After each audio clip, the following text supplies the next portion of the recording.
Hi అండి, అందరికీ నమస్కారం. ఈరోజు వీడియోలో డే రొటీన్ బ్లాగ్ని షేర్ చేస్తున్నాను. అది కూడా రైనీ డేలో. వీడియో అయితే ఇంట్రెస్టింగ్గా ఉంటుందండి, స్కిప్ చేయకుండా చూడండి. అలాగే వీడియో నచ్చినట్లయితే తప్పకుండా లైక్ చేయండి. మీరు ఇచ్చే లైక్ అయితే నాకు ఇటువంటి వీడియోస్ని చేయడానికి ఎంతగానో మోటివేట్ చేస్తుంది. ఇంకా ఆలస్యం చేయకుండా వీడియోలోకి వెళ్దాం. యాక్చువల్గా ఈరోజు వ్లాగ్ని అయితే అన్ఎక్స్పెక్టెడ్గా స్టార్ట్ చేశానండి.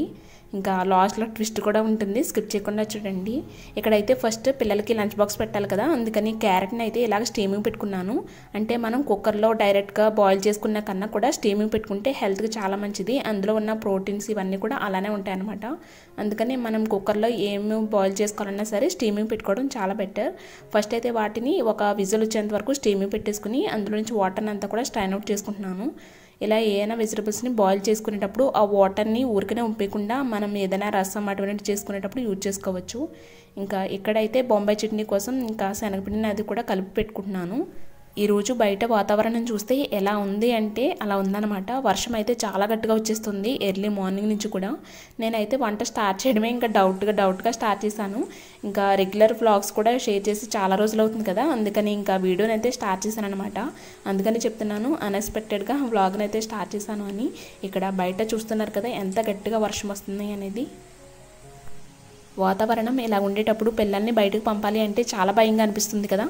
బట్ స్కూల్ ఉంది అంటే ఇంకా తప్పదు కదా, ఇంకా వెళ్ళవలసిందే.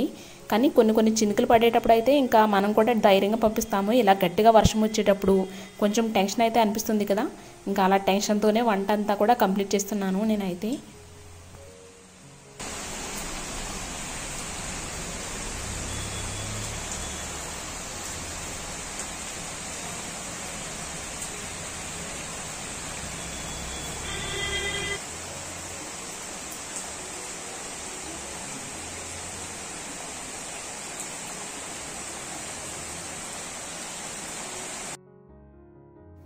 ఇక్కడ ఈ లోపు అయితే బొంబాయి చట్నీ కూడా రెడీ అయిపోయింది. ఆల్రెడీ నా ప్రీవియస్ వీడియోలో షేర్ చేశాను కదా, అందుకని ఈ రెసిపీని అయితే షూట్ చేయలేదు. అలాగే పక్క స్టవ్ మీద పెట్టుకున్న వైట్ రైస్ కూడా ఆల్మోస్ట్ అయిపోయి వచ్చింది. ఇంకా దీన్ని కూడా వాచ్ చేసుకుంటాను.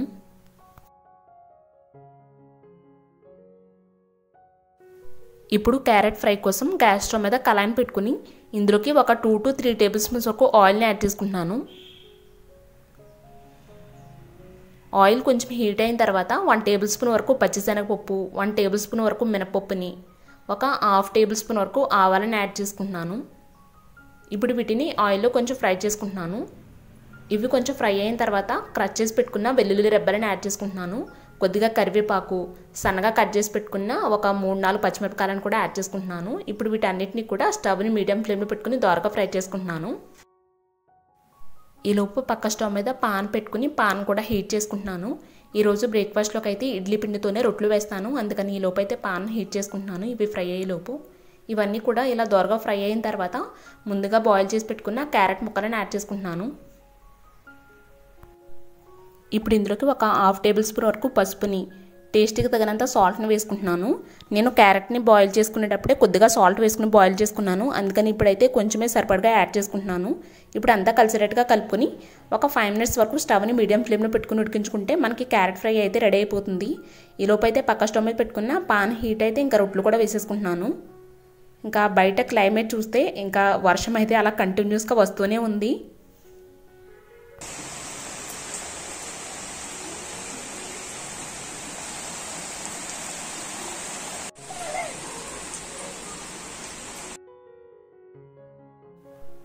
ఈలోపు అయితే పిల్లలు కూడా ఫ్రెష్ అప్ అయిపోయారు. ఇంకా వాళ్ళకైతే బ్రేక్ఫాస్ట్ కూడా పెట్టేస్తున్నాను. పిల్లలకి బ్రేక్ఫాస్ట్ పెట్టేసిన తర్వాత వాళ్ళు బ్రేక్ఫాస్ట్ కంప్లీట్ చేసేలోపు నేను లంచ్ బాక్స్లు ఇవన్నీ కూడా సదిరేస్తాను. నాకు కిచెన్లో పని అంతా కూడా 7:30 కల్లా కంప్లీట్ అయిపోతుందండి. ఇంకా లంచ్ బాక్సులు సదరడం ఇవన్నీ కూడా చేస్తానన్నమాట. ఇంకా మిగిలిన టైంలో పిల్లలకి స్కూల్ అయితే 8:15 అనమాట, 8 కల్లా కూడా బయలుదేరుతారు. సో అందుకని ఇంకా హడావిడి లేకుండా ఉంటుంది కదా, అందుకని 7:30 లోపే కంప్లీట్ చేసేస్తాను. ఇక్కడ 5 minutes తర్వాత చూస్తే క్యారెట్ ఫ్రై కూడా రెడీ అయిపోతుంది. మనం ఆల్రెడీ క్యారెట్ని బాయిల్ చేసుకుంటాం కాబట్టి ఫ్రై అయితే త్వరగానే రెడీ అయిపోతుంది. ఇక్కడ బాక్స్లోకి అయితే కొంచెం రైస్ని చల్లారబెట్టాను ఫస్ట్ అయితే. అంటే బాక్స్లో పెట్టిన వెంటనే కూడా మూతను క్లోజ్ చేయను, ఎందుకంటే ఆ వేడి అంటే స్టీమింగ్ వల్ల రైస్ ఒక్కొక్కసారి పాడైపోతుంది కదా, సో అందుకని కొంచెం స్టీమింగ్ అంతా కూడా తగ్గేంత వరకు మూతను క్లోజ్ చేయను, తర్వాత మూత క్లోజ్ చేసేస్తాను అనమాట. ఇంకా యశ్వంత్కి అయితే ఇలా బాక్స్లో పెడతాను, ఇలా ఫ్రై కానీ కర్రీ కానీ చేసేటప్పుడు. లక్కీకి అయితే కర్రీ చేసేటప్పుడు అయితే సెపరేట్గా పెడతాను. ఇలా ఏదైనా ఫ్రై చేశాను అంటే ఇలా కలిపేసి పెట్టేస్తాను అనమాట. తనకి ఇంకా తినడానికి కంఫర్ట్గా ఉంటుంది. అలాగే ఇలా కలిపి పెట్టమంటుంది ఫ్రై ఏదైనా చేసేటప్పుడు. ఇలా క్యారెట్ కానీ బీట్రూట్ కానీ దొండకాయ ఫ్రై కానీ ఇటువంటివి ఏమైనా చేశాను అంటే ఇలా ఫ్రై ఇలా కలిపేసి పెట్టేస్తాను. పిల్లలకు సంబంధించినవన్నీ కూడా ఇలా బాక్స్లో సదిరేసిన తర్వాత లంచ్ బాక్స్ కూడా రెడీ చేసేసాను. ఇంకా అప్పుడు ఉందన్నమాట అసలు ట్విస్ట్ అయితే. నేనైతే ఎర్లీ మార్నింగ్ అంటే 6:30, 7:30 ఆ మధ్యలో చూసాను ఫోన్ అయితే స్కూల్ నుంచి ఏదైనా మెసేజ్ ఉందేమోనని. అంటే రీసెంట్గా ఇలా హెవీ రైన్స్ వస్తుంటే కలెక్టర్ ఇన్స్ట్రక్షన్స్ వల్ల స్కూల్కి అయితే హాలిడే ఇస్తున్నారు కదా, అలాంటి మెసేజ్ ఏమైనా ఉందేమని చూసాను. బట్ నేను చూసేటప్పుడు అయితే మెసేజ్ ఏమీ లేదన్నమాట. మా హస్బెండ్ అయితే 7:45 ఆ టైంలో చూస్తే స్కూల్ నుంచి మెసేజ్ ఉందన్నమాట, స్కూల్కి హెవీ రైన్స్ కారణంగా హాలిడే ఉంది అనేసి. ఇంకా అలా జరిగిందనమాట ఆ రోజునైతే. కానీ ఆ రోజునైతే నాకు హ్యాపీగానే అనిపించింది పిల్లలకి హాలిడే ఇవ్వడం వల్ల. ఎందుకంటే హెవీ రైన్స్ అనమాట ఆ రోజున, కంటిన్యూస్గా వర్షం అలా పడుతూనే ఉంది. ఇంకా అటువంటిటప్పుడు పిల్లల్ని బయటకు పంపాలి అన్నా కానీ మనకు కూడా భయం వేస్తుంది కదా. దట్టు ఇంకొకటి ఏంటంటే మొన్న విజయవాడలో చూసినవి ఇవన్నీ చూస్తే ఎక్కువ వర్షం వచ్చేటప్పుడల్లా కూడా కొంచెం భయం వేస్తుంది. ఇంకా పిల్లల్ని అయితే ఇంకా బ్రేక్ఫాస్ట్ అన్నీ కూడా చేసేసారు కదా ఎర్లీ మార్నింగే. ఇంకా పిల్లల్ని అయితే చదివిస్తున్నాను అనమాట, ఎగ్జామ్స్ ఉన్నాయి పిల్లలకి. ఇంకా మార్నింగ్ అంతా కూడా అలా గడిచింది. ఇంకా ఇక్కడైతే ఈవినింగ్ కంటిన్యూ చేస్తాను వ్లాగ్ని అయితే. ఈవినింగ్ స్నాక్స్ కోసం అయితే మొన్న డీమార్ట్లో పాస్తా తీసుకున్నాను ఈ ప్యాకెట్. ఇంకా వీటితో అయితే ఇప్పుడు పాస్తా చేస్తున్నాను. ఫస్ట్ అయితే పాస్తాని కొంచెం బాయిల్ చేసుకోవాలి. అందుకని గ్యాస్ స్టవ్ మీద ఒక గిన్నె పెట్టుకుని ఇందులోకి ఒక 1 గ్లాస్ వరకు వాటర్ని వేసుకుని ఇవి కొంచెం బాయిల్ చేసుకుంటున్నాను. ఇవి ఇలా కొంచెం బాయిల్ అవుతున్నప్పుడు ఇందులోకి పాస్తా యాడ్ చేసుకోవాలి.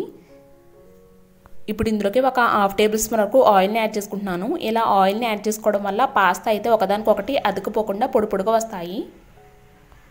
అలాగే ఇందులోనే ఒక 1/2 టేబుల్ స్పూన్ వరకు సాల్ట్ని కూడా వేసుకుంటున్నాను. ఇప్పుడు పాస్తాను అయితే మనం కంప్లీట్గా బాయిల్ చేసుకోవాలన్నమాట. ఇది ఉడికేలోపు ఇందులో కావాల్సినవన్నీ కూడా కట్ చేసుకుంటున్నాను.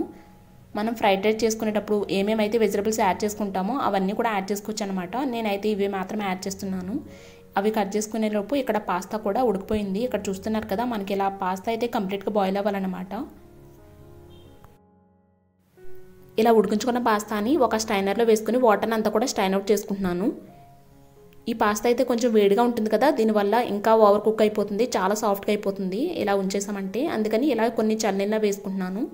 ఇలా చేయడం వల్ల మనకి పాస్తా పొడి పొడిగా ఉంటుంది. ఇప్పుడు గ్యాస్ స్టవ్ మీద గిన్నె పెట్టుకుని ఇందులోకి ఒక 1 to 2 టేబుల్ స్పూన్స్ వరకు ఆయిల్ని యాడ్ చేసుకుంటున్నాను. ఆయిల్ కొంచెం హీట్ అయిన తర్వాత ముందుగా కట్ చేసి పెట్టుకున్న కూరగాయ ముక్కలని అన్నీ యాడ్ చేసుకుంటున్నాను. ఇప్పుడు వీటిని స్టవ్ని మీడియం ఫ్లేమ్లో పెట్టుకుని ఇవన్నీ కూడా కొంచెం దోరగా ఇంతవరకు ఫ్రై చేసుకుంటున్నాను. ఈ కూరగాయ ముక్కలన్నీ కూడా ఇలా బాగా మగ్గిన తర్వాత ఇందులోకి పాస్తా పౌడర్ని యాడ్ చేసుకుంటున్నాను. నేను పాస్తా ఏ ప్యాకెట్ అయితే తీసుకున్నానో దాంట్లోనే మనకి లోపల అయితే ఉంటుందన్నమాట ఈ పౌడర్ ప్యాకెట్ అయితే. దీంతోనే టేస్ట్ బాగుంటుంది. ఇక్కడ నేనైతే బాంబినో పాస్తా షార్ట్ తీసుకున్నానండి, డీమార్ట్లో తీసుకున్నాను నేనైతే. మనకి ఆన్లైన్లో కూడా అవైలబుల్ ఉంటాయి. పిల్లలకి ఏదైనా కానీ లేదా మనకి ఏదైనా ఇన్స్టెంట్గా ఏమైనా చేసుకుని తినాలి అనుకునేటప్పుడు ఇది ట్రై చేయొచ్చు, చాలా సింపుల్గా అయిపోతుంది. ఒక బౌల్ తీసుకుని ఇందులోకి 1 టేబుల్ స్పూన్ వరకు కార్న్ఫ్లోర్ వేసుకుని వాటర్ వేసుకుని కలుపుకుని పెట్టుకుంటున్నాను, ఉండలు లేకుండా కలుపుకుంటున్నాను. పాస్తా మసాలా పౌడర్ కొంచెం ఫ్రై అయిన తర్వాత ఈ కార్న్ఫ్లోర్ మిక్స్ని యాడ్ చేసుకోవాలి. ఇలా యాడ్ చేసుకునేటప్పుడు బాగా కలుపుకుంటే యాడ్ చేసుకోవాలి, లేదు అంటే ఉండలు కట్టేస్తుంది. అలాగే ఒక 2 to 3 టేబుల్ స్పూన్స్ వరకు వాటర్ని యాడ్ చేసుకుంటున్నాను. ఇలా కార్న్ఫ్లోర్ మిక్స్ని యాడ్ చేసుకోవడం వల్ల మనకి పాస్తా అయితే జ్యూసీగా క్రీమీగా ఉంటుంది, టేస్ట్ చాలా బాగుంటుంది. పిల్లలకి జంక్ ఫుడ్ అది బయట కొని పెట్టి కన్నా కూడా మనమే ఇంట్లో ఓన్గా రెడీ చేస్తే హెల్తీగా చేసి పెట్టచ్చు. ఇంకా పిల్లలు కూడా హ్యాపీగా ఫీల్ అవుతారు కదా మనమే చేసి ఇలా పెడితే. ఇంకా అంతేకాకుండా బయట కొనే వాటిల్లో సాసెస్ అవి కూడా చాలా యాడ్ చేసేస్తారు కదా, అందుకని హెల్త్కి అస్సలు మంచిది కాదు. సో అందుకని పిల్లలకి అప్పుడప్పుడు ఇంట్లోనే ఇలా ట్రై చేయొచ్చు, పిల్లలు కూడా హ్యాపీగా ఫీల్ అవుతారు. ఒకసారి అంతా బాగా కలిసేటట్టుగా కలుపుకొని ఒక 30 సెకండ్స్ వరకు ఉంచుకుంటే సరిపోతుందండి. తర్వాత గ్యాస్ స్టవ్ ఆఫ్ చేసుకుని వేడివేడిగా సర్వ్ చేసుకోవడమే. బయట తినే ఫుడ్తో కంపేర్ చేసుకుంటే పిల్లలకి మన చేతులతో మనం చేసి పెట్టే ఏ రెసిపీస్ అన్నా కూడా హెల్తీని. ఇక్కడ పిల్లలైతే ఈ పాస్తా రెసిపీని అయితే చాలా ఎంజాయ్ చేస్తున్నారు. సో ఫైనల్గా ఇదండి వాళ్ళ వీడియో అయితే. ఐ హోప్ ఈ వీడియో మీకు నచ్చుతుంది అనుకుంటున్నాను. వీడియో నచ్చితే తప్పకుండా లైక్ చేయండి. అలాగే మన ఛానల్లో ఉన్న మిగిలిన వీడియోస్ కూడా ఒకసారి చెక్ చేయండి. మీకు నచ్చి యూస్ఫుల్గా ఉంటాయి అనుకుంటే తప్పకుండా సబ్స్క్రైబ్ చేసుకోండి. మళ్ళీ నెక్స్ట్ వీడియోలో కలుద్దామండి. Thank you so much for watching.